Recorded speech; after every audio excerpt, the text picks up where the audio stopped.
What's good, Desi Hip Hop fam? You are tuned in to the Unfiltered Podcast live on YouTube, Facebook, and Twitch. And it also streams on Spotify, Apple Music, Google Podcasts, and anywhere else you get podcasts on. I am your host, DJ Raf, live and direct from the US. And this episode, like the rest of the episodes, are brought to you by Tsunomi.io. Tsunomi is a brand, a company, a service that helps, that's focused on global South Asian artists, global South Asian independent artists. So Tsunomi helps artists distribute their music to all the stores around the world. If you don't know about that, go check out Tsunomi.io on Instagram and also online on the website www.tsunomi.io. Today, we have a dope plan for this episode. We're hanging out with three artists from different parts of the world. And, it's a pleasure to join them today and talk to them about their music, their careers, and we'll get to know them quite a bit today. Our first guest is a singer, rapper of Bangladeshi heritage, hailing from the UK. His songs like Mango, Tumi Amar, and Where You Been has been on repeat on my playlist, certainly, for the past number of weeks. And more recently, Mariana, which was released just last month. So please join me in welcoming Bilal Shahid to the Unfiltered Podcast. What's good, bro? Happy to see you. What's good, my bro? Thanks for having me on, bro. How have you been? Good, bro. I've been good, man. Hell yeah, man. I'm glad to have you here on the show. Next up, we're going to have the next artist who hails from Sydney. This is a guy who's been consistently dropping music since 2009. And in the past decade, he's dropped 3 albums, 3 EPs, and multiple singles. He's toured the world multiple times. And just last year, he was featured on MTV Hustle in India. So please join me in welcoming El Fresh the Lion. Yeah. What's good, bro? Chilling, bro. Chilling. I'm glad you're still awake, man. I know it's 1 a.m. for you. Hey, we do it for Desi Hip Hop, man. Oh, man. Hell yeah. I love it.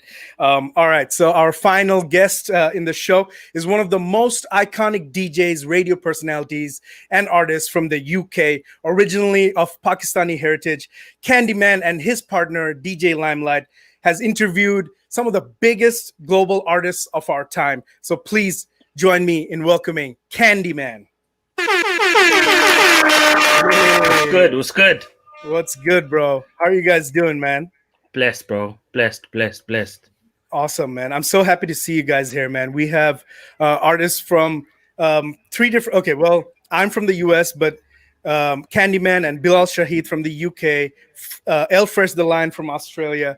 This is really cool, man. This is 3 different parts of the world in one call. It's a big link up, big link up, man. Hell yeah. I love it. So Candyman, let's start with you, man. How has quarantine been for you these past few months? It's been a tricky one, to be honest with you, bro. It's been a bit tricky, obviously, with being a DJ, being part of the music industry. One of the best elements of making music, playing music, is the live element. Mm-hmm. And with that just completely gone, I think that's been one of the most challenging parts for not just myself, fellow DJs around the world, and musicians as well. So it's been challenging in that sense, but at the same time, it's been, it's kind of been a moment like where you can, really dig deep into yourself and ask yourself, what other skills do you have? You know what I mean? So right. Yeah, that makes sense. Yeah, we're all on the same boat, all having the same experiences right now. It's quite crazy. But in a way, this will be the moment in time that we'll forever remember. Yeah, we'll for real. Old people thinking about this. For real, bro. For real. Yeah, it's crazy. How about you, Bilal Shahid? How has the past few months been for you? Bro, it's been a mixed one, I'll be honest. On one side, similar to DJs like yourself, Candyman, even for the artists, man, I've had so many cancelled bookings. So obviously all the Bengali society bookings that I usually do, all the universities, all the fresher stuff that would have been happening, all of those cancelled, Mendis, Mellors, all of those little bits and functions all of them cancelled for like over the last 6 months. So it's been sort of big hit in terms of paycheck and even funding sort of projects as well. So on that side, but then on the other hand, it's given me a chance to link up with a couple producers, songwriters as well. So I think I've probably recorded between sort of 30 to 40 tracks in the last few months, and that's crazy because that's usually what I'll do in like a couple of years really. And because I've just been at home, got my home studio set up, my boys have got all their home studio set up. I've just been going back and forth, just similar to this really, using like apps like this, just recording, writing, exchanging ideas. So that's been good. But otherwise, we're all here. Alhamdulillah, God is great, bro. Right. Yeah, that's right. Yeah, we gotta focus on the positives and whatever we can control during these uncertain times. It's crazy. How about yourself, El Fresh? Man, it's like not too dissimilar from what the guys were saying here. I mean, Australia, is kind of in a similar boat. We've been in lockdown for a minute now, and Sydney, is a bit fortunate in that we had a second, like somewhat of a second wave, but not so much. There's another city in Australia called Melbourne, which has really been hit. So, with a second wave, so it's really rocked the music industry hard. Like, Candyman was saying, even out here, live music is just ground to a halt, man. And that's the biggest challenge, for myself. I, was planning to put out an album this year, did end up putting out an album this year, but we had to kind of push it back a little bit to what we originally planned. And, we had a whole bunch of, like, we had a tour planned for that. We had, a whole bunch of different activations planned because the record is centered around where I'm from, which is Southwest Sydney, and we were gonna do a whole bunch of like pop-up gigs and rocking up to different areas in the region and just really engaging with people and invested in setups to be able to do that. And then COVID hit and we was like, man, we can't do any of that now. So just changed the plan. First month or two, really rocked us, but after that, you kind of have to adapt, right? So just been adapting, focusing on the music, focusing on what we can, taking the blessings as they come, and it's thankfully it's been going well for the past couple months. Right. Yeah, that makes a lot of sense, man. During these times, I've realized that one of the strongest, one of the most important things for humanity is like each other. We just gotta be there for each other and our families and the love for each other. And that's literally why this show came up, is just get artists together, let's talk, let's have some fun, let's get to know each other better, and just progress from there. So I'm really happy you guys are here today. So I've explained, the viewers know this, and so many guests know this, but the way this show is organized is that it's kind of like a game show. We play games together and get to know each other through these games. So that brings me to the first game, the first segment of the show, called Scavenger Hunt.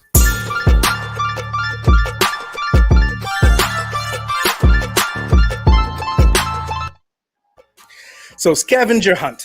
This is a segment of the show where I ask each of the guests to share something with the audience, something in your room. It can be anything, as long as you tell us a story about it, so we can get to know you better. So let's see who we can start with. Bilal Shahid, do you have something to share? Yeah, man, I did some digging in the old drawers earlier on, and I've basically, it's my first ever mic that I bought when I was around, what was it, 15, 16. It's a Samsung, can't remember what it's called, CO1U mic, and it was about £80 from, is a shop called CEX, and it's like a second-hand technology store. And at the time, I mean, I don't come from a family with like a lot of money, a lot of, riches like that. So definitely it was something where I was looking in the store, I'm like, man, like all my friends have got their studio setups, all the DJs and stuff, and I was just fed up going to other people's bedrooms and houses to record. I just wanted to sort of, be in my own zone and record my own music and write, because I've loved doing that since I was 12, 13 years old, really.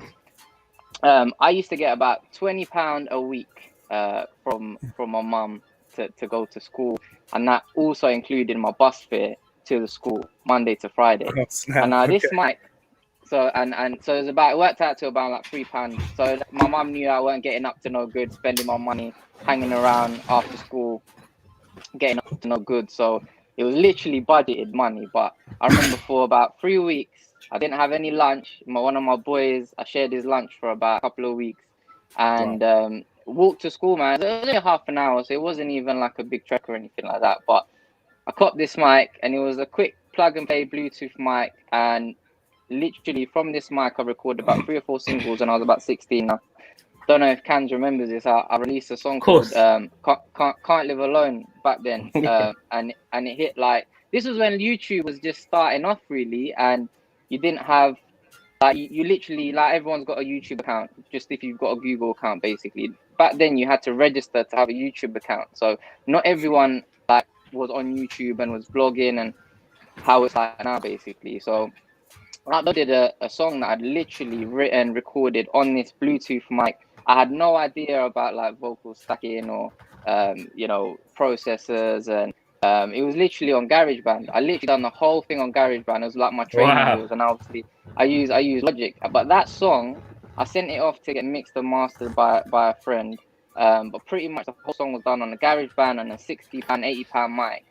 And that was literally the start of my whole like musical journey from then up until now. It literally propelled me. I'd literally done a whole video to it. It just blew up in the like UK. It wasn't even a South Asian scene that it blew up in. It just blew up like just to normal people. Like, I wouldn't say mainstream, but like that sort of barrier between just before mainstream and like underground sort of things. They got like 2-3 million hits. I was 16 at the time, man, and literally just from that. And now I'm here today, obviously. So much has happened in between. Obviously, Kansas probably followed my journey since then.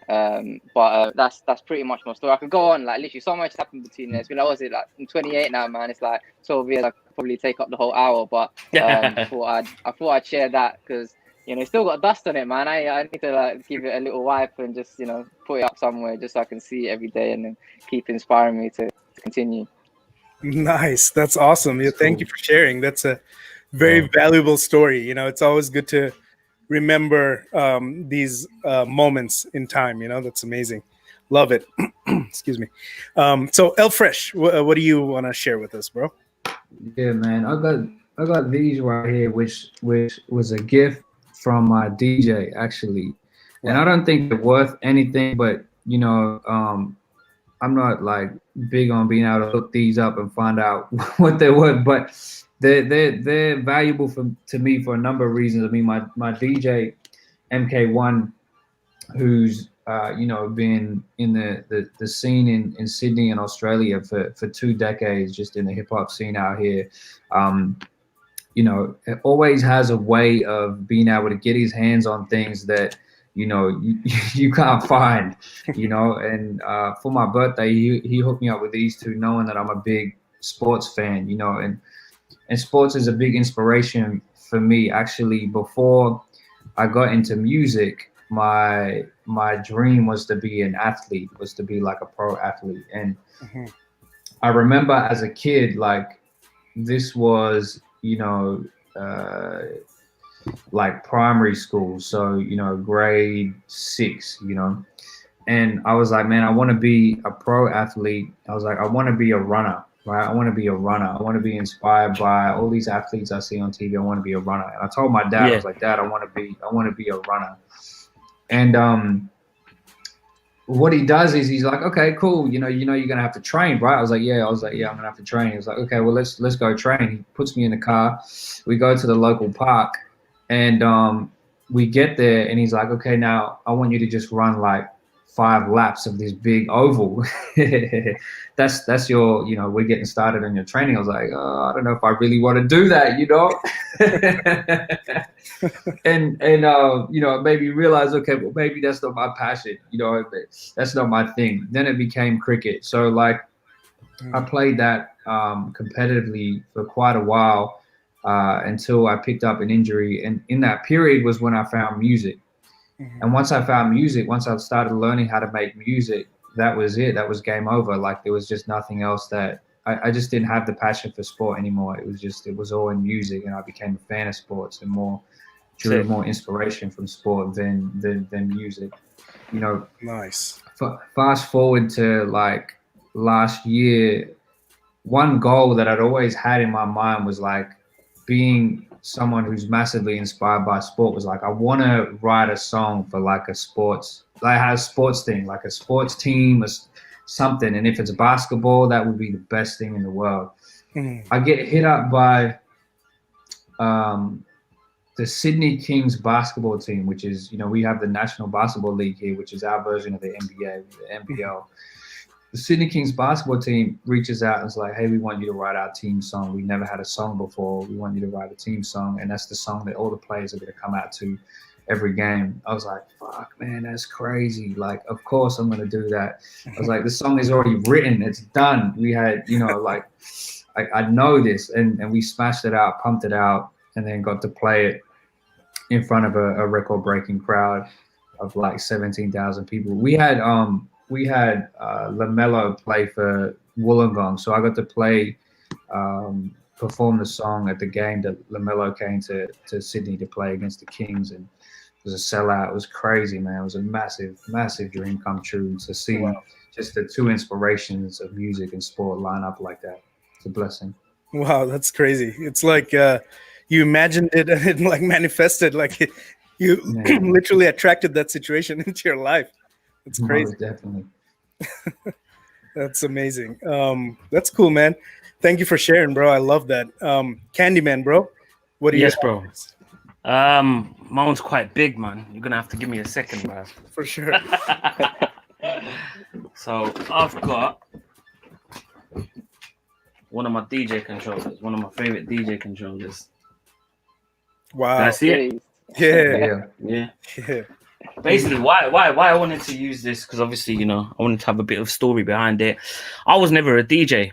I've always been more on the rapping side of things. You know, that's how I got into music in the first place, man. Like in school, there was a group of us, you know, and they obviously bought us turntables. At that point, we were still running on the vinyls.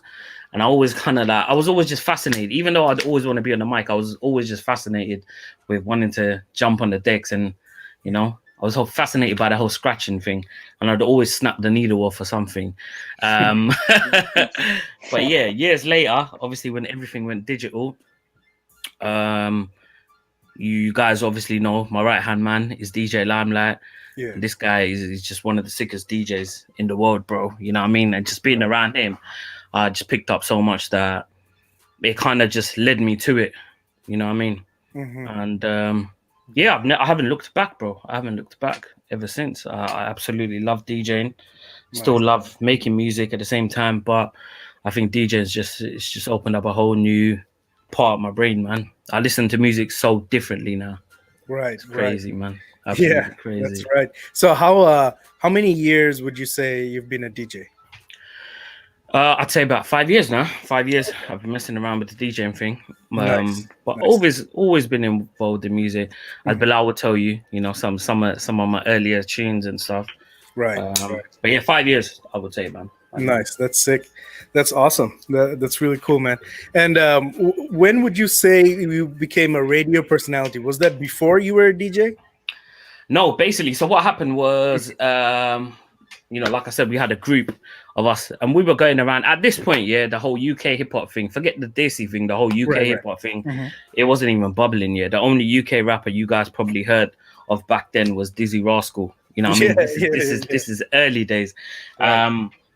Few years later, you know, I met DJ Limelight in college. You know, we've just left high school. We've linked up, and it's crazy how we met as well, because back then we didn't have Instagram and Twitter and Facebook and all of that. It was an MSN Messenger. You guys remember MSN Messenger, right? MSN. Yeah. Bro. And a friend of mine that I went to school with, he was like, yo, bro, like, I know this dude, like this Desi guy, this Asian guy, he's mad into hip hop. I think you guys should connect, man. I was like, yeah. He's like, yeah, cool. His name's Limelight. So we got talking.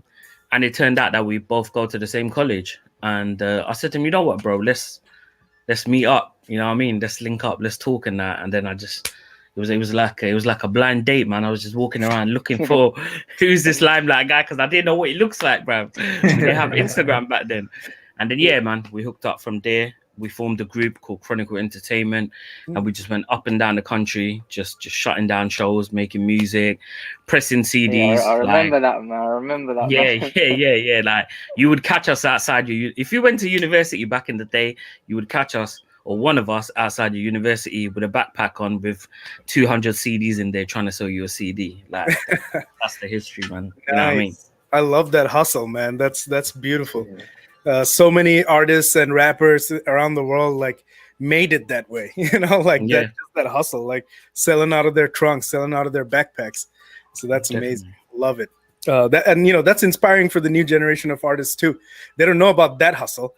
You know, different hustle. I mean, the internet's all good. You know, this new age that we live in, it's all good. But I think the element of people going out, actually talking to each other and networking, that whole thing's missing. You know what I mean? Like with us, we'd go to central London, we'd go to Oxford Street with CDs, and then there'll be a record shop, and you know, someone like Kanye West might be in the UK and they might be at that record shop, and just seeing someone like him is just mad inspirational. You're like, wow, you know what I mean? So that element there is missing.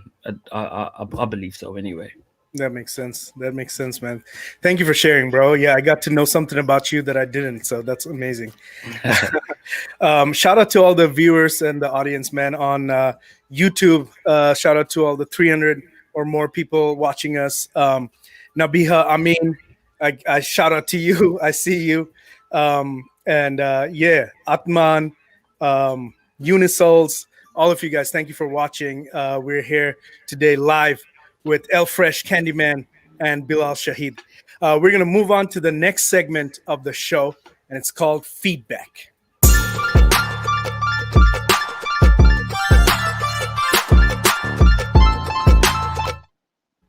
So Feedback, this is a segment of the show where we go way back into your feeds, social media feeds, and then ask you to tell us what's going on and tell us a story. So I'm going to kick this off. Man, this could either be dope or mad embarrassing. All right, here's the first one. Bilal Shahid, man, it's hard to find pictures of you, bro, because your Instagram is like very updated regularly. You know what I mean? So I had to dig into Facebook for this one.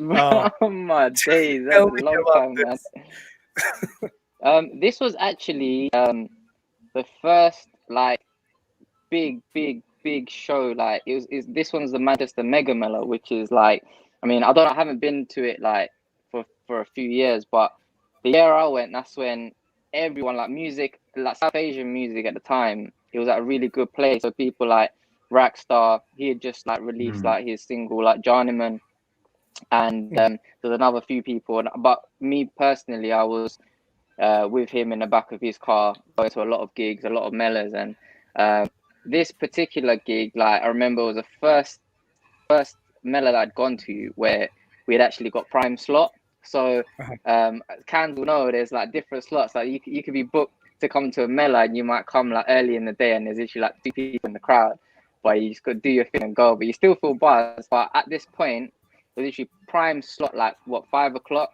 5, 6, 5 and 7.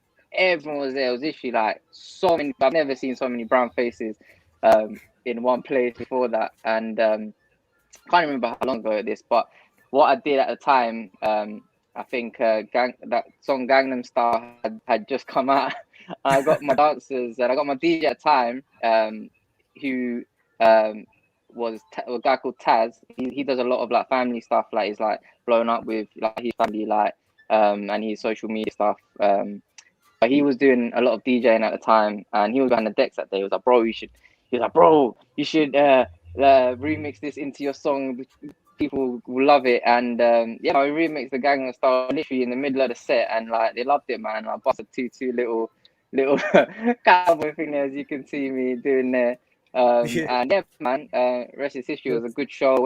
Went off stage afterwards. I was buzzing, and yeah, man, like shows like this is a reason why it keeps me wanting to do live events and, you know, see the fans and the supporters, because like you guys were saying earlier, with the whole digital era, it's all well and good, you know, communicating with your supporters and the people that like to listen to your music or whatever art you're doing through like lives and whatever. But it's the feeling is different, man, when you're on stage and you know there's people there that you've never seen before and they're singing along, vibing to something you've literally made up in your head in your bedroom. It's a really good feeling, and the adrenaline afterwards, it's like a drug, man. You get off and you feel like you're on top of the world, and you just want to get back up. Then you feel like you're invincible. You feel like you can do anything. And I mean, it slowly wears off, but during that sort of 1-2 hours after you come off stage, you feel like you're the guy, man. And yeah, man, that's the reason why I love music, and I'll never quit, man. Never. That's sick, man. I love that. That's an awesome story, bro. I love it. I knew there was going to be a story with this. Yeah. All right, here's the next one. Oh, there's another one. Oh, man. So this is my twin brother. Yeah, you both look like twins, man. Oh, man, like I look so young there, man. So yeah, so I pretty much like came onto the South Asian music scene, as you might like, very young. So you can see me there. I mean, I haven't grown many facial hairs since that picture was taken, but I got some little something. But Nihal was one of the guys at that period a few years ago, where he was really pushing sort of a lot of the brown music, and he had I mean, I don't know the whole background around it, but he had secured his slot at Radio 1, which was amazing. Obviously you got Cans and Limelight now 1Xtra, which is amazing, because I personally feel like South Asian music, you know, we've got such talent and such a pool of like just different genres and like just different sounds. I really feel like our music, like the fusion of music that we do, really deserves a spot on more on sort of mainstream radio, like Radio 1, 1Xtra, Capital, Kiss FM. I do think that there is a space for us. It just needs to be carved out, and I feel like slowly it will happen at some point. I'm sure it will. And yeah, man, this picture I went down. It was my first interview on Radio 1. And yeah, man, I remember I was just really nervous on that day. And the interview, I can't even remember the interview. Like it went by so quick. But it was a lovely guy. He's always supported, and I think he's doing really well for himself in terms of like the journalism and everything that he does. I think he does a lot more sort of news, political stuff now. From what I've heard anyway. But I haven't caught up with him in a while. But yeah, man, big up Nihal, man. It was a really big support, and really like instilled me with a lot of confidence that actually I'm good enough to be played on like Radio 1, especially like making music and mixing and mastering that stuff from my bedroom. For it to be played out on radio, it really gave me confidence. Like, yeah, man, I must be doing something right for them to play it out on national radio. Like, it must be sounding all right, because otherwise, really, I didn't really have anyone professional giving me any feedback. It was literally from my ears, and I didn't have any professional headphones and nothing. It was literally just like, you know, wired, like normal headphones. I was mixing the stuff off. So yeah, man, you know, awesome. It's quite nice seeing that picture actually, man. Yeah, hell yeah, man. Yeah, shout out to all the, you know, DJs around the world and radio, you know, radio heads around the world who like put on artists, you know, and like really give them that confidence and, you know, help people go to the next level, you know. Candyman too, you know, shout out to you, bro. The next one is for you. Tory Lanez, tell me this story. I'm curious. It's an interesting one, actually. He's in the UK. You know, when you're in the UK, you land at Heathrow. You have to come and check for your boys Candyman and DJ Limelight. You know what I mean? So yeah, man. It's funny because this happened around the whole, you know, when Tory and Drake squashed their beef, or you know, what we thought was beef. So it was an interesting interview. We got to speak about, you know, his link ups with the UK, and you know, back in the day, what used to happen as radio presenters, we always used to find that when Americans get here, their record labels tell them, "Oh, yo, this artist is popping." So when you get interviewed and they ask you, "Do you know anything about UK music?" Just say, "Yeah, man." Like, you know, shout out to Tiny Temper and shout out to Dizzy Rascal. You know what I mean? But like this guy, he's certified, man. You know what I mean? He's 30. Like he knew. Said, "Yeah, man. Like I linked up with Gigs. Gigs, that's my dog. Shout out to Western. Western is a group from West London here. Pop in, they make bangers. Shout out to them lot. I just shot a music video with Stefflon Don last night. Nice. And yeah, it was just crazy, bro. He was just so like in tune with what's going on over here, because there's loads going on over here right now. And you know, there was a point when collaborations, UK to US collaborations, were forced. You know what I mean? Like you would you could hear a track, and you just know it was a payment situation, because Jadakiss or someone would come on the tune and say, yeah man, you know, from NY to Brixton, and then do a quick 16 and bounce, you know what I mean? But now it's like, it's authentic, man, it's organic, and he's one of those guys that's in tune with it. We got to speak about the whole Drake situation as well. You know, even got a little exclusive out of him. There might be a collaboration project soon. You just never know, man. And yeah, bro, the jewels on his neck, the jewels on his wrist, they were just blinding me, bro. Just straight diamonds, bro, shining, man. The boy comes shining, bro. The grill, you can see the grill as well, bro. And yeah, bro, just all around mad, humble dude, bro. And absolutely loved interviewing him, man. Nice, man. Yeah, you know, talking about artists who really know UK artists, this guy, I got the last interview with him before he unfortunately passed. Tell me about Pop Smoke. Actually, bro, this one makes me emotional, man. Like, the guy was just mad cool, bro. As you can even see, he would have been 21 that day, the day I posted his picture. You know, he's a baby, man, 20 years old. You know, when I first heard Welcome to the Party, you know, we didn't know how much he was in tune with the UK drill sound. I thought maybe someone's just got lucky, and then a few months later, Skepta's jumped on the remix, and then I'm hearing he's working with 808 Mellow, and he's working with this producer and that producer who's popping from the UK. Like, he was just in tune with it, bro. And like you said, last interview, and you know, like usually when you interview like American artists, they're over here and they have 100 interviews to do.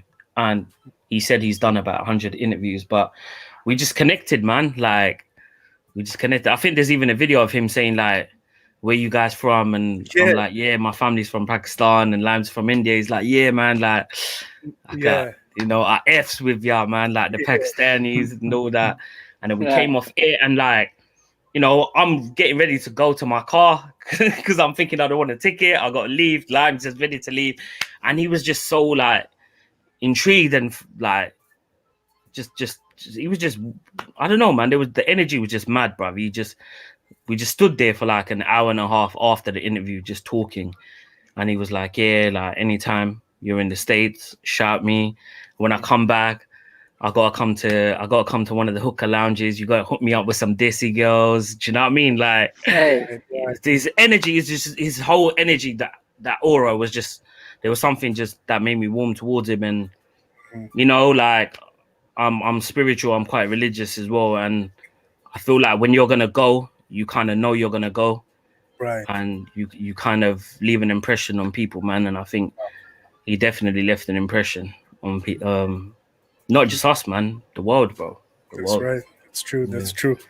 Yeah, I remember you guys posting that. And then on Desi Hip Hop, we also posted that little clip of him shouting out to all the Desis and stuff. And that's very powerful, bro. Like, no matter what, like, it's extremely powerful. And I appreciate you guys for, you know, making that happen. It's really amazing. For real, so man. Thank you for sharing the story, bro. We'll move on to El Fresh, bro. Like, this looks like an extremely old picture. Yeah, what is that? Oh, snap. Okay. Yeah. Okay. Yeah, that was crazy, man. That was a cool opportunity of performing live on radio. We had one of the radio stations. So our version of the BBC in Australia is the ABC. And so we have, just like, you know, BBC, you got One Extra, BBC One, like all the different, you know, BBC stations. ABC has a whole range of them. And so one of them is Radio National, which is where what this segment was for. And, you know, we had put together, or they invited us to come on to perform a song off or to perform tracks of what was my second album at the time, Become. And that album, I can't remember if that was before or after it got nominated for an ARIA award, which is, I suppose, our version of like the Grammys or the Brit Awards and stuff. And that was a vibe, because there was songs that we performed there. Like there's one song on the album called Be Cool, and that whole song is like just it's a real intimate storytelling song about kind of like my experiences as an artist, having to deal with, you know, early on in my career, having to deal with racism from people in the audience, and then leaving the venue and having to deal with it from, you know, people hanging out outside the venue or whatever. And so we never performed it live because it never worked in a live set. It's too full on to work in a live setting.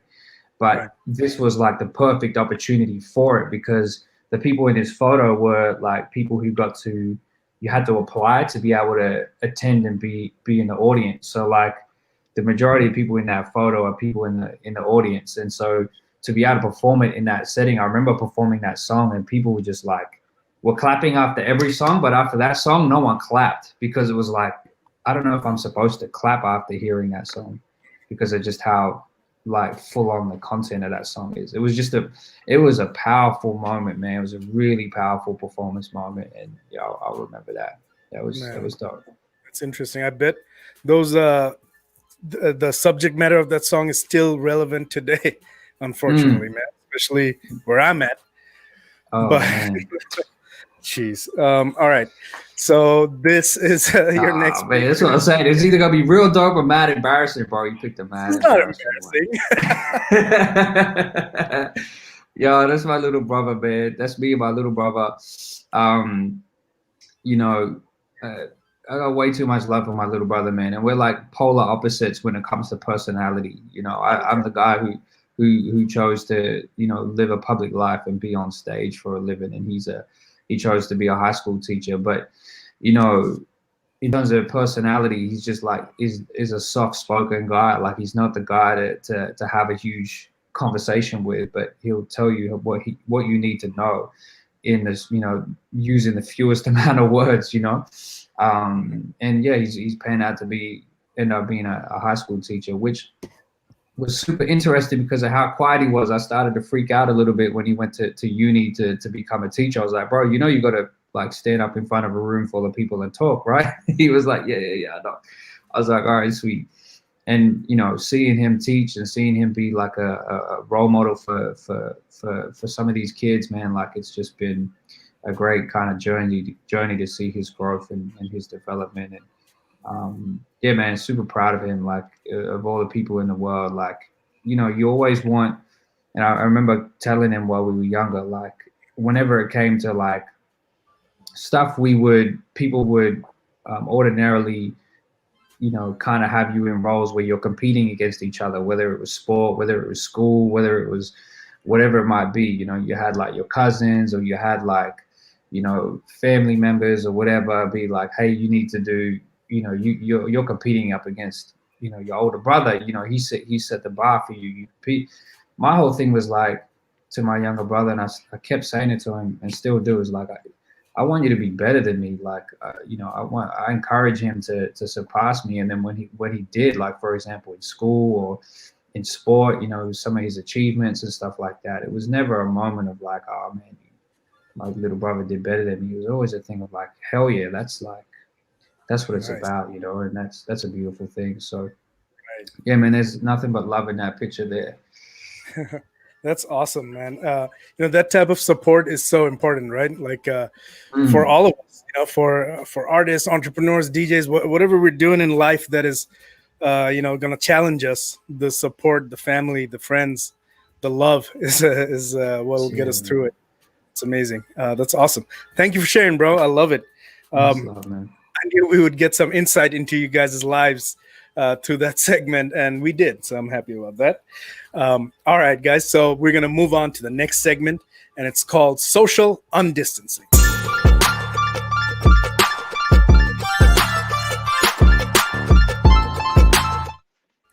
So social undistancing. This is a segment, where we get closer with each other and get to know each other a little better. In this world, we're distancing ourselves so much, but in this segment, we'll try to get to know each other just a little better. So in this segment, we're all going to ask each of the guests one or two questions. And the guest, you can decide to answer it or not. You can answer whatever you like. You can answer all of it. It's up to you.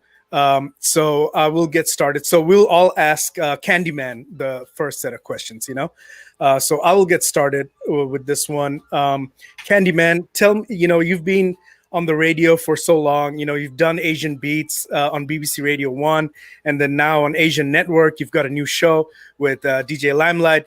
And, over these years, you've really showcased all of hip hop, all of music, but also a lot of Desi, South Asian artists over the past few years.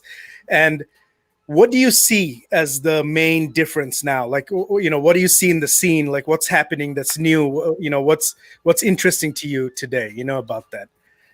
That's my question to you. But we'll all ask you questions, and you can choose which ones to answer. So Bilal, what's your question for Candyman? To be fair, this ain't even a cop. I probably would have asked a similar question to you, man. I'll be honest with you. Literally, just what do you think's next for us in terms of, South Asia and the whole? In terms of, obviously, I don't want us to pigeonhole ourselves into something, and that's been a major issue in the past, which is why I feel like we haven't done as well as we could. But in terms of just us as a whole, what's next? Where can we go from here? And that's pretty much it, really. Nice. Yeah, great question. I love it. El Fresh, bro. What's the question for Candyman? Yeah, I mean, I got a completely coming in a completely different angle. Question for Candyman. Like, in Australia right now, right? The influence of drill is huge, man. Like, there's groups out here who have gone not just viral, but who have gone, international through making their interpretation of drill music. I'm not too sure if you've heard of like a group. The most well-known group out of here is called 1-4, and they're from Western Sydney. They did a collab with ASAP Ferg a couple months ago. But I'm curious to know, like, UK's perspective and your perspective on, like, the movements of drill and just kind of how you've seen it grow and develop to see it now influence, young kids out here to the point where they're adapting it, making their own style, their own sound, and putting it out there into the world. But yeah, I'd just love to hear your perspective on the evolve or the movement of drill and where it's at. Nice. Great questions. Very good questions, man. Very great. Very great. So what? I only get to answer one, yeah? No, you can answer whatever you like. You can answer all of them. I'll start with El Fresh's question because it's the freshest in my head. No pun intended.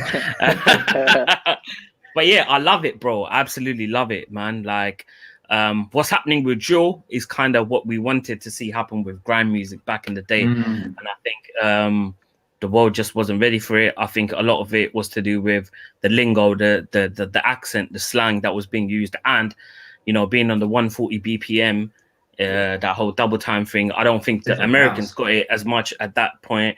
Australians, I mean, I remember hearing some Australian grime back in the day, but with drill, it's absolutely sick, bro. If you're asking me what I think about Australian drill, absolutely love it, man. I love it. Like, sick. It's sick. Like, we feel closer to the Australians than we do to even the Americans. Do you know what I mean?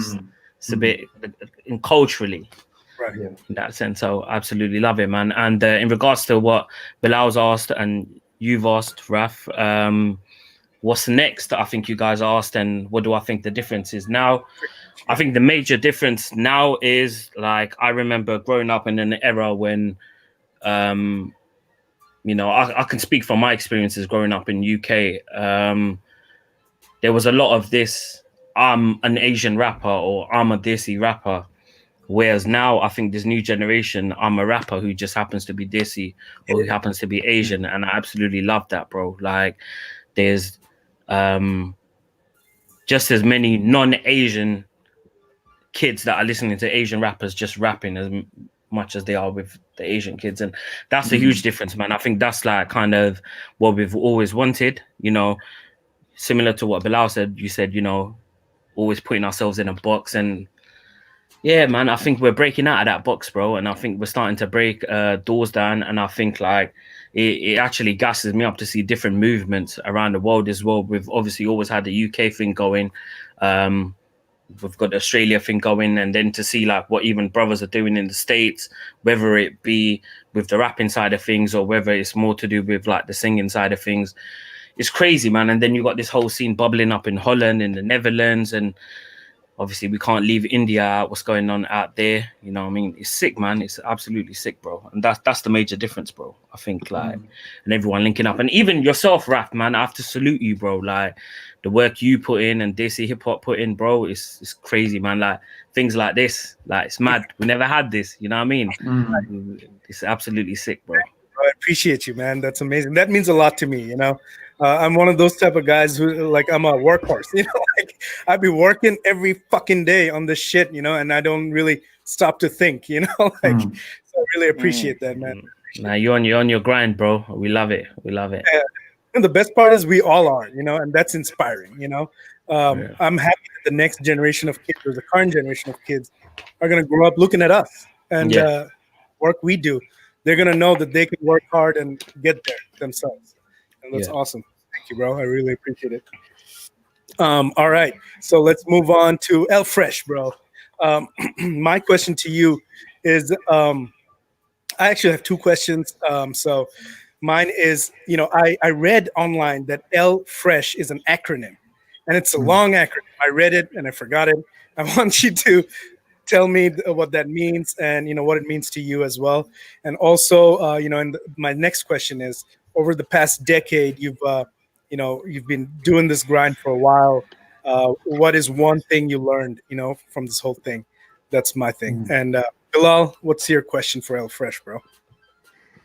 I think my question would be, obviously, I mean, I'd still consider myself as relatively new to the music game, man. I know veterans like yourself out there. I think it would be good to get some. I'm always looking to learn, man, and I think it'd be nice to get some advice, just of the longevity of music and sort of what you would say to younger artists coming up in the game today.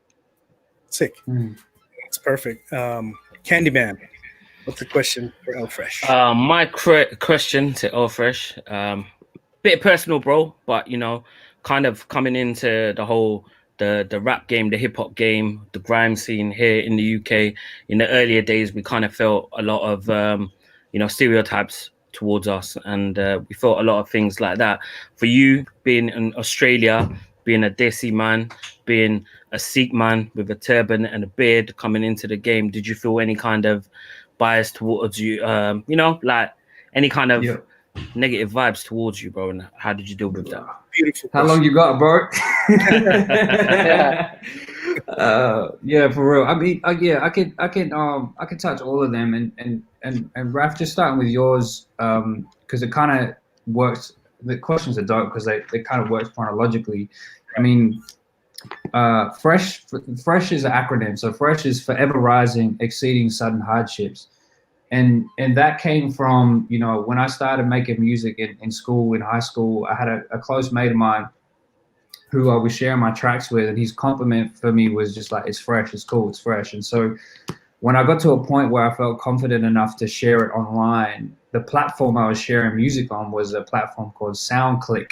So, you know, before SoundCloud, before all that jazz, it was SoundClick. It was like this charts kind of website, and I needed a name, so I went with Fresh MC. And Fresh, you know, I wanted to give it my own definition, because hip hop has that tradition of taking what's given to you and redefining it, making it your own. So, you know, it became that acronym, forever rising, exceeding sudden hardships. And that was my mindset back then. I very much had like this warrior mindset. I'm always going to overcome whatever, you know, and it still kind of applies to now. L is just you know, it stands for lion. The name initially was El Fresh, and what I realized at one point, I was on tour. It was my first national tour, and I got to open up for Nas on his first headline tour for his national tour. And what I realized was, at that point in my career, I hadn't put out any music commercially, so people were not going to be able to find my music as such. But I wanted to perform and create a moment on stage that people would remember. And so halfway through my set, me and my team, we what we would do is my DJ would drop just a loop of like a mixture of all these lion roars, and I would fucking walk in like a figure 8 on stage as if I was like a lion prowling on stage for like 30 seconds, bro. Like, just cut the music and we would just do that. And the whole idea was that, okay, well, these people are probably not gonna, if they remember the music, they're not gonna be able to find it anywhere, because I'm so new to the game at that point that they're just not gonna connect. But if they can remember there was that lion dude, then okay, well, we've created an image, right? And it worked. Like, I had, I went into the same venues later, a couple of years later, and they're like, hey, you're that lion dude. I was like, yeah. Or welcome back, lion. And it was like, okay, cool. So at that point I realized that, the L, just being L Fresh, was too subtle, and hip hop is not subtle. So, it became L Fresh the line. Nice. What was your second question? Your other question was the same as Bilal Shahid, is like, if you have any like pointers. Yeah, cool. I might touch Candyman's question first, and then get to that one. But coming up here, bro, like the biggest challenge initially was thought I was like this religious rapper. That was the first like challenge, because it was like, okay, well, he must be this spiritual, peaceful kind of dude. So, when it came to music industry, that was the box they put me in, and I was kind of viewed in this kind of exotic lens.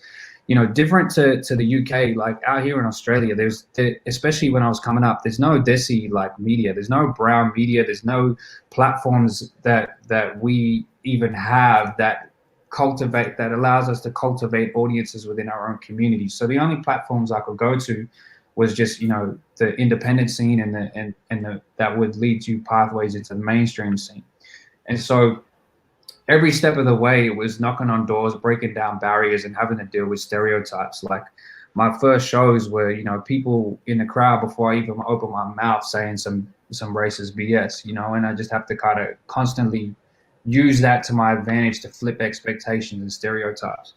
I'll give you one like mad, real messed up example of just kind of how ingrained and how BS some of this shit is over here. But like, and this is a more recent example too, but there's a festival here in Australia, one of the biggest festivals. They had already messed up and reached out to me like a year before and booked me on some mad, like, we were booking Indian acts kind of thing, and then we made like an Indian stage, and it was like this whole stereotypical, like, watered down what white people think India is kind of BS, and it turns out, it was like a Kentucky sponsored like stage to promote their new tour to India and shit like that. So it was like this mad BS thing. Anyway, the next year, to make it up to me, they invited me back to come to the festival, and that was the year I got nominated for the ARIA Award. And in their mind, they're thinking they're making it up to me by offering me like a pretty good amount of money to perform, but they offered me to perform on the world stage.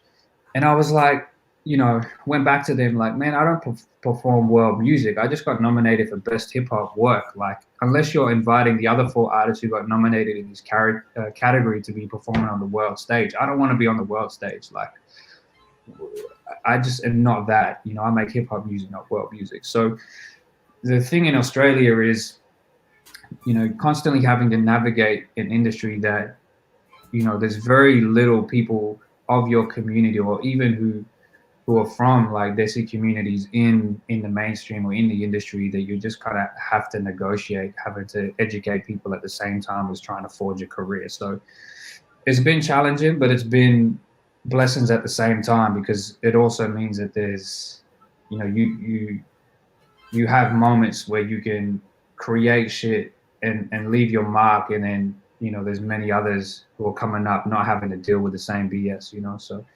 it's a blessing that way. And then just quickly with, Bilal's question, and Raf's question, man, like just one thing I've learned, and as a bit of advice, I think, and is probably the hardest thing to do as an artist, is like finding your voice. And I think your voice is like the biggest key. And I feel like I've only just started to do that now. So I feel like I'm at a point where I feel like I'm brand new, and I'm just learning that. But what I mean by that is, like, we all have our influences, right? Like, we all have listened to our influences, and they inevitably subconsciously influence the type of music that we create. But I think trying to come to a space where you can balance what you've learned from your influences and what you've got, the experiences you have in your life, plus what you bring that makes your sound unique and your style unique, and really embracing that is so important in the game.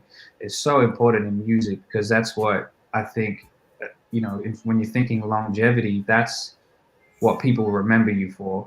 Like, for me, the goal now, and I think something that I wish I knew when I was younger, is like, okay, within the first 5 seconds of one of my songs playing, people should know that that's an El Fresh Line song, just based on sonics, just based on the vibe, just based on the voice. And, like, I think that's really important. In the same way that when a Timbaland track plays or a Pharrell track plays, straight away that it's they've touched it. So, that authentic voice, I think, is really, really important. And I think that's the key to longevity too. Beautiful. I love that. That's amazing. That's really good advice, El Fresh. Find your voice, find your brand, find who you are as an artist, and that's helpful for longevity. And that's perfect, because that's the perfect segue to the next segment that we have here today, and it's called Independence is Priceless.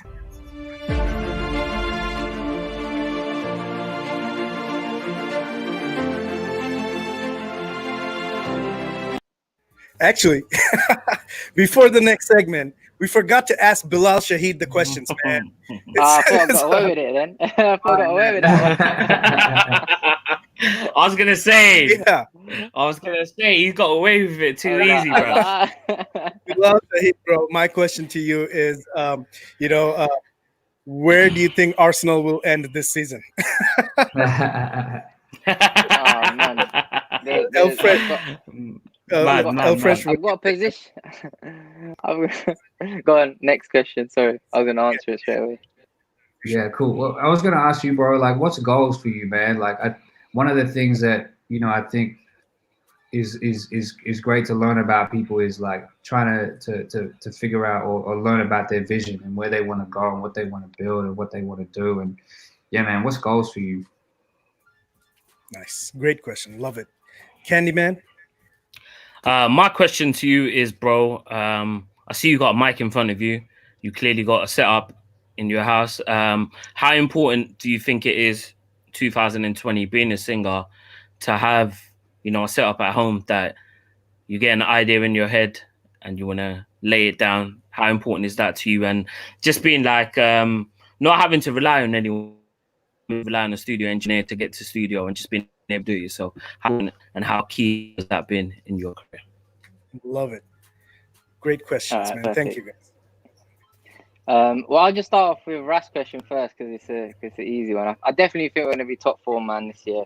I don't want to be any more optimistic than that, because, bro, being an Arsenal supporter, especially recently, that's like, it tugs at your heartstrings, man. And like, I've been on the verge of, like, literally got veins coming out my head sometimes. Like, it's just 1 minute you're elated, and 1 minute you're just like, man, like, I can't go to the barber shop and I'm gonna have to wait. I think I might skip my next trim because my guys, they're all just united.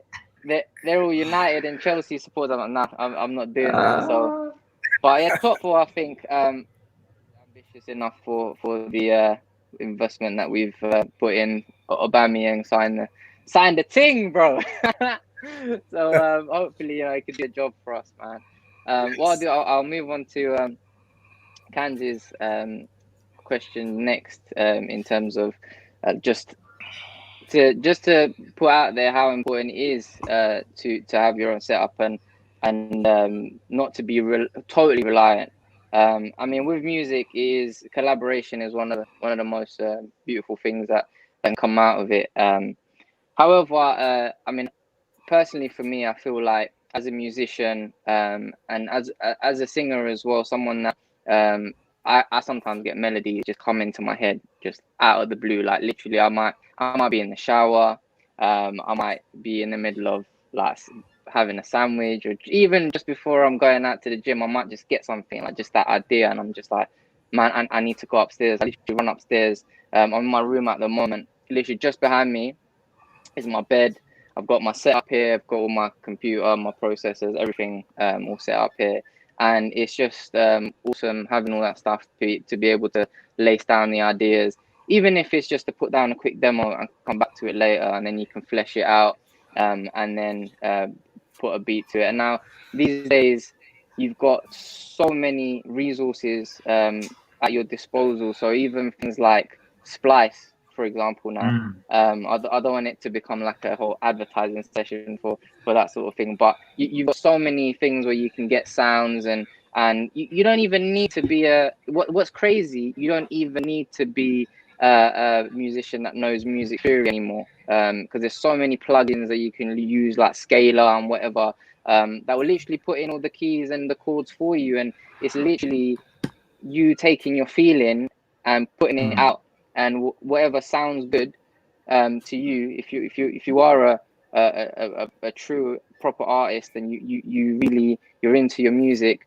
whatever's going on in here and in here, that goes out onto your computer on whatever DAW that you're using, that goes out to your supporters, they're gonna feel it, man. And like I said, it's really important to be able to have your own space and not completely reliant, because that brings me to another point. Obviously, we love music. Music's a beautiful thing, but there's two sides of music as well. There's music as the art, and then there's music business as well. And that's something that I always tell people that approach me and that speak to me about sort of how I get my music done. And I've learned tough lessons along the way, man, in terms of royalty, who you want to firstly work with in the studio, and then in terms of royalty splits, and then labels coming to you and writing and all of these things. And I'll be honest, I'll put it out there. Look, it's an unfiltered podcast, and I'll be unfiltered to say that I've been stung many a times by people that I never thought that would do that to me. And it's taught me a lot, man, and it's really set me up to be a businessman as well as an artist, because at the end of the day, you've got to have the business side of things on lock, especially as an independent, because nowadays, because of the resources, because of your social media, etc., man, you can literally write a song, get everything out there, put it out there, do a music video, put it on your YouTube channel, and then own 100% of your stuff. And you might not have the PR and marketing budget to put your music out there for everyone to hear at first, but I just look at someone like Russ, for example. If I look at his TuneCore, he put up like a TuneCore print screen of stuff like years and years ago, man, and how slowly like his sales and his numbers increased, and now obviously man's killing it, and you just see the progression and things like that. I watch stuff like that, and even for me, like I'm slowly building up a catalog where now I can just literally go into my distribution account, log in, and bro, I literally press the button, get my money out, and it's all for me. I don't need to speak to anyone else. I don't need to have any arguments with anyone. I don't need to feel salty about anything, because I know like it's just me. And because of that, because I don't have that political side and any connections with anyone else, and if anything is like pre-agreed anyway, it just allows me to focus on solely the music. And I feel like I'm in such a better place, and I'm not at studio till like 2-3 in the morning, and there are random people coming in and whatever. I'm just in my space. It's my bedroom, my music, my focus. So definitely, I think that's probably the question for Cans. That's definitely something. And again, I could go into loads of other things, but I think that's the sort of crux of that one. And then sorry, bro, El Fresh, what was your question again? I'm totally goals. What are your goals? Yeah, goals. Yeah, so my goals, literally, what Khan was saying earlier about not just being a Bangladeshi South Asian singer, it's being a British Bangladeshi that can sing and can rap, and that can do it well, man. Because for many years, as a young British Bengali boy, I'll be honest, man, like I was embarrassed to say that I was Bengali, like, and there was a lot of people that I knew when I was like 14, 15, that actually management as well, that advised me to tell people that I'm not from where I'm from, just purely because he or she felt that, you know, that might hold me back.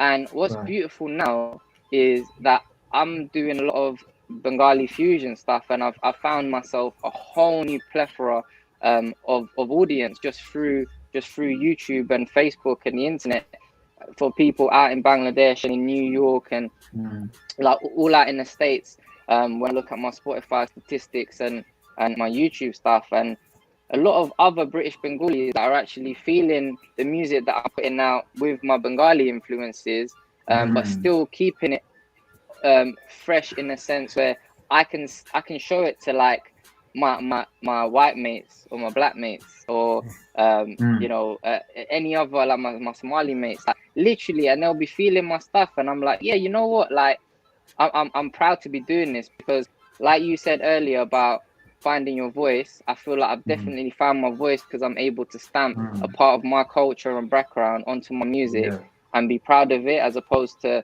you know, me holding something back. Because end of the day, like I can't pretend that, you know, I'm like a Tory Lanez, for example, or like whoever, like they've got their own story and their background. I've got my own story and my background. Like, a lot of my music incorporates a lot of British Bangla folk. So there's something called baul music. So back home you had like a lot of traditional songs, and to be fair, a lot of those songs have actually been incorporated into Bollywood, and they're massive hits, like the melodies and stuff. I feel like we've got some amazing melodies and lyrics that we go by. And yeah, man, just taking that, and I think you know, just to end off and cap it off, my goal is to show people that me as a British Bangladeshi, not just a South Asian, that we can do it also. We're not completely conservative. Things are changing.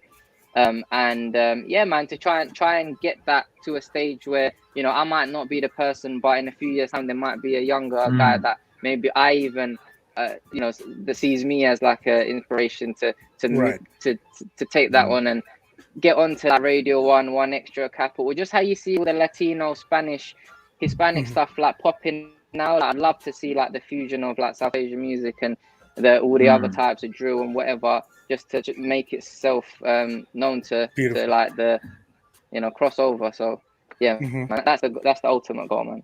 Love it, man. Thank you for sharing, bro. Even yesterday, your conversation just reminded me of a convo I just had yesterday with a buddy of mine, and he's of South Asian descent, but he's a music label executive living in New York, you know. And we were talking, and he was like saying that, you know, nowadays it's so much better, you know, like we see so many Asian brown Desi artists out there, and like they're proud about it. This is something we would never see growing up, like, you know, in the hip hop, you know, urban and pop, even, like, just we'd never see it. We would just always see either like Bollywood or like whatever TV is showing us, you know. But nowadays, all these kids are lucky to see this, you know, and that's, you know, powerful, man. I that's really crazy, believe that. Man. I was literally having a conversation with a mate of mine as well. Same thing, man. Like, when we were coming up, like, and exactly what you were saying, Bilal. Like, you would never imagine, like, for us back then, even thinking about writing songs in your own language, even, right?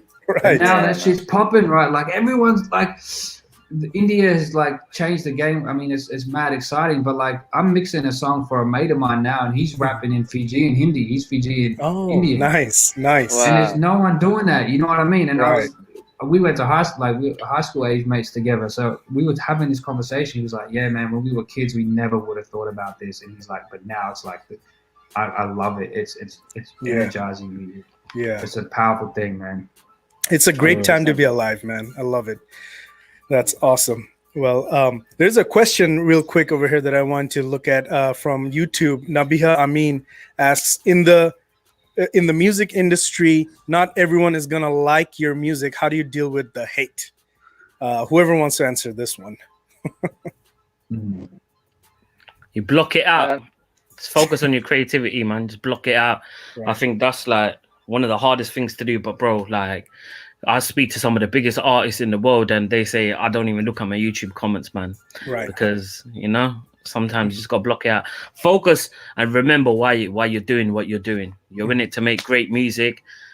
Stay creative, man. All that other BS, just block that shit out, man. 100%. You know what I mean? And one other thing I'll say is that the people that say stuff online, I guarantee you, like 90% of the time, is people just looking for attention. Because I guarantee, if you saw those people at a rave or one of your shows or whatever, they're not gonna say that to your face, man. And that's all you need.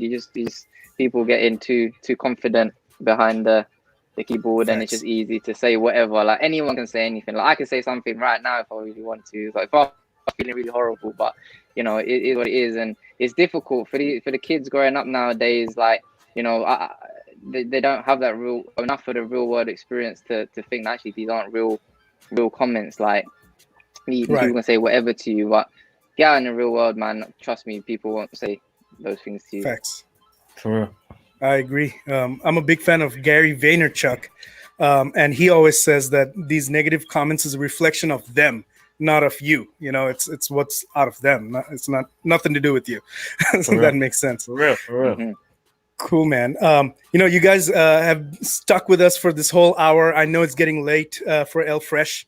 But that's cool, bro. I'm buzzing after this, bro. I'm not gonna be able to sleep. Like that's awesome. I love hearing that. Love that. But we're pretty much close to the end of the show, and this is our final segment of the show, the one that I jumped gun on earlier. Independence is priceless.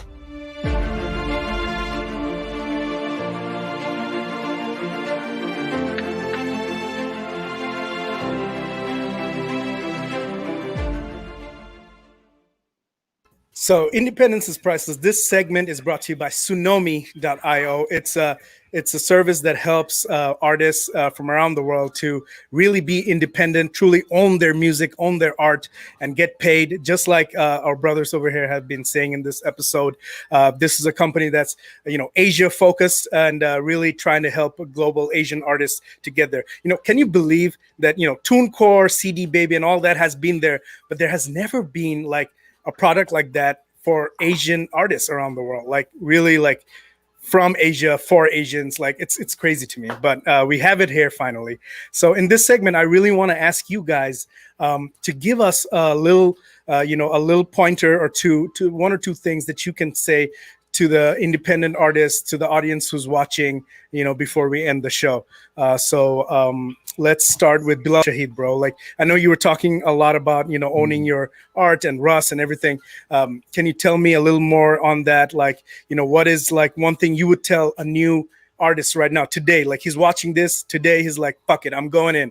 I'm going all in. I'm going to become the next Bilal Shahid. What are you going to tell that guy? I'll tell that guy or girl, I'd say firstly, obviously make good music. That's always the first point. But other than that, I'd definitely say get all your royalty society accounts up and running, all in your name. I'd say get all your distribution accounts set up in your name. And as long as you've got control over your own stuff and you know what's coming in and out, I feel like, just put your music out. Don't worry about views and all these things, because nowadays there are people on there that are making money from Spotify and these other streaming apps that aren't famous, that aren't social media famous. So someone might have like 2,000 to 5,000 Instagram followers, but I'll go onto one of their tunes on Spotify and they've got hundreds of thousands of streams, but the song isn't actually known in the mainstream. Right. So I know that person's DistroKid account or their CD Baby account or their TuneCore account or whatever distribution label account is popping. And to be fair, that's all that's going to matter in the long run. Say if a label does come or a A&R or one of these guys come knocking at your door. These are the statistics. And these are the things that are really going to matter, not all the other stuff. So keep your money in the pocket. Don't worry too much about visuals and stuff. As important as they are, it's all about mainly making good music Like I said, things like Spotify and the algorithmic playlists and the editorial submissions and all of these things, these are really important things to focus on first before all the glitz and glamour. Nice. I love it. That's great advice, man. Figure out the business side of things. Learn. That's awesome. I love it. El Fresh, man, what's a message you want to give to the audience and for the independent artists who are watching us? Yeah, for independent artists, especially for younger or newer artists, take your time. Definitely take your time. Like, especially if you're coming into it, I think everything Bilal said just then is so key, and you want to be the best that you possibly can be when you release a song. There's so many people that are dropping songs left, right, and center now, especially during COVID. So, what makes you stand out? What makes you different? You really need to work on your craft, hone your craft, master it. Nothing happens without having really good music at the end of the day. And then, on top of that, I'd say take your time, because you only get one chance to make a first impression, and when you come into the music industry or you want to put out music and you want to put out songs, I think there's ways that you can do it that really engage people and that really mean something to people. And it's thinking about what's your story, what do you have to offer, and then how do you tell that story? Being thoughtful about all those things, I think can really go a long way. And taking your time around releases. A lot of people, myself included, I fall into this trap. Like, I finish a song and I'm like, oh fuck, I want to put this out tomorrow. It's like, well, hold on, let me slow down. Let me. What's the story I can tell around here? How can we, put energy into movements around this song to give this song the life that it deserves? Take your time, get your craft down pat, and focus on your story, and you'll be good. Nice. That's awesome. I love that. Yeah, you shared some key points, man. Focus on yourself, and then focus on the craft, the story. And earlier in the show, you mentioned, find your voice, like find who you are, your brand. This is epic advice for any independent artist out there. Candyman, you've been listening to so many independent artists over the years and so many different types of artists, man. What is one takeaway that you want to leave for them? I think Bilal and El Fresh hit a lot of the key points there, bro. What I'd like to add to that is build a strong team around you, as important as it is to be independent, and obviously, own everything yourself, self-ownership and all that. That's all important. But I think having a strong team around you, don't surround yourself with yes men. You know what I mean? Like, I think that's like a common problem that I've seen over the last 12 months. Big artists have surrounded themselves with yes man. Like, one of the biggest rappers in the UK, Fredo, he released a couple tunes, and he just received loads of backlash from his fans, man, from his core fans, his core fan base. And it got so bad where had to go on his YouTube channel and delete the videos, bro. And I remember seeing him go up on Instagram Live and say, this is why I can't have the man them in the studio, because they say yes, every tune is sick. You know what I mean? So don't have yes men around you. Have a positive team around you. And yeah, man, just build with your team. As much as you're learning how to produce music, make music, show your best friend or make your best friend go out there and learn about artist management. You know what I mean? Make your other friend learn how to DJ. Make your other friend learn how to do the marketing side of things, and build that team around you, bro. You know what I mean? Beautiful, man. That's amazing. Great advice, man. Have a strong team. All the greats have great teams. That's really, it's never a one-man journey. It's a us thing. It's a we thing. That makes sense. For real. Man, I want to just add one more question, because Nabiha, man, you've been dropping such great questions. Yeah. Thank you for being here. I will actually direct this to Candyman. If you could change anything in the industry, what would you change? Boy, the mentality. I think the mentality, but that's something that doesn't happen overnight. We speak to a lot of artists, and sometimes I feel like the mentality isn't there, bro. Like, I think growth comes from collaborating. I think expanding comes from collaborating, and I think a lot of artists that I speak to are scared to collaborate, bro. So what if my man's got 500 followers and you've got 35,000 followers, bro. If he's a sick artist, work with him, bro.